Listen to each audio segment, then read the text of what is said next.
আসসালামু আলাইকুম। দেখেন আমি পাইপটা দেখা দিতেছি তাদেরকে, মানে মাড়ি কাটতে কাটতে ব্যয় করে ফেলছে। এই কারণে আমি দাগ দিয়ে দিতেছি যেন দেখা যেন না হয়। প্যারেস করিয়ে এনে পাইপটা বসে যাবে, প্যারেস করে মানে মাড়িটা কেটে ফেলবে। কেটে ফেলার পরে জিনিসটা প্যারেসে বসে যাবে পাইপটা। এই কারণে আমি মাড়িটা আরও কেটে দিতেছি, দাগ দিলে আবার বসে যাবে। এই কারণে আমি ভালোভাবে কেটে দিতেছি, দেখতে পাচ্তেছেন।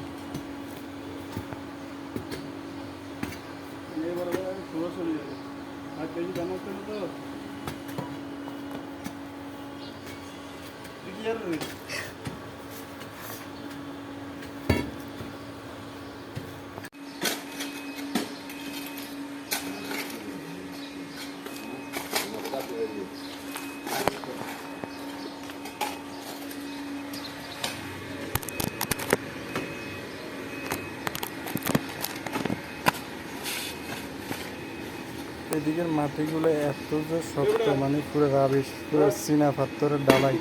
এখানে কেউ আসতে চাইতেছে না, মানে মাটি কাটার জন্য পুরো চীনা পাথর এখানে। পরে আমি এগুলো খন্তা দিয়ে দিয়ে এগুলো চীনা পাথর কাটছি। এবং দেখেন এটা হলো ম্যানুয়াল করছে, এখানে ম্যানুয়াল হবে একটা। ম্যানুয়াল হলে জামটাম করতে ক্লিয়ার সুবিধা আছে, জামটাম বাজলে ক্লিয়ার হবে, বাস টাস বা কাইনটাম ঢুকে ক্লিয়ার হবে।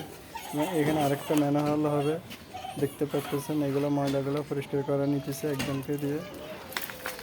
দেখেন এখানে মাটি কাটতেছে। অবশ্যই আমাদের কাজটা কেমন হয়েছে অবশ্যই আপনারা জানাবেন।